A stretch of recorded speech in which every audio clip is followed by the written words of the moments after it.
Use করতে পারেন।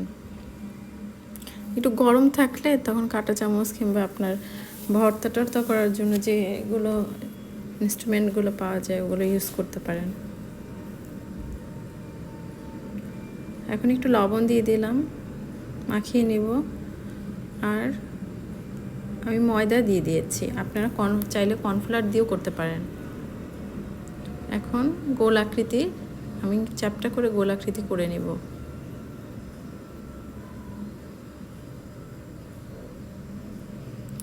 এখন বোতলের মুখে দিয়ে আমি একটা শেপ তৈরি করে নিব মাশরুম আকৃতির।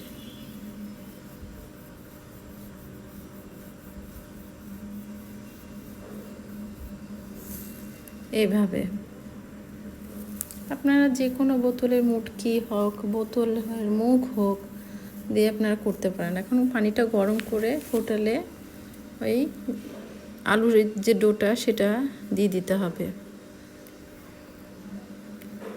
এদিকে আমার ওটা কমপ্লিট তুলে ফেলেছি। এখন চিলি ফ্লেক্স দিয়ে একটা চিলি ফ্লেক্সের একটা সস তৈরি করব,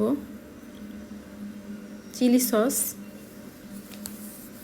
চিলি ফ্লেক্সের উপর গরম তেল দিয়ে দিয়েছি। এখন শুকনো গোড়ামরিচ দিয়েছি, একটু লবণ দিয়েছি। আর সয়া সস দিব এক টেবিল চামচ। সয়া সসটা আপনারা বুঝে দেবেন, যেহেতু লবণ দিয়েছেন সসের পরিমাণটা সেভাবেই দিবেন। টমেটো সস দিয়েছি, আপনারা টমেটো সস একটু বাড়িয়েও দিতে পারেন।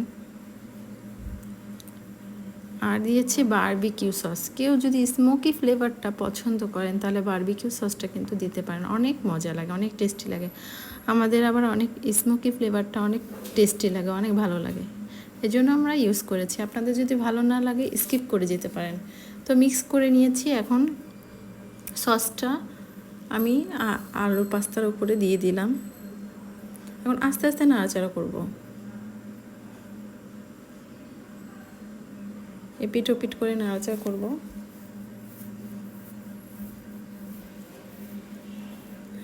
এই তো হয়ে গিয়েছে আমার। এখন একটু সাদা তিল আমি পাইনি, আমার কাছে লাল তিল ছিল, সেই তিলটাই আমি ইউজ করেছি। আপনারা চাইলে সাদা তিল ইউজ করতে পারেন।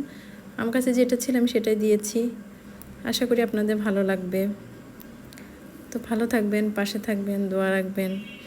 আমার আশা করি আপনাদের ভালো লাগবে। রেসিপিটি বাসায় অবশ্যই ট্রাই করবেন। লাইক, শেয়ার, কমেন্টস করতে কিন্তু ভুলবেন না। সাপোর্ট করবেন। Thanks for watching. আল্লাহ হাফেজ।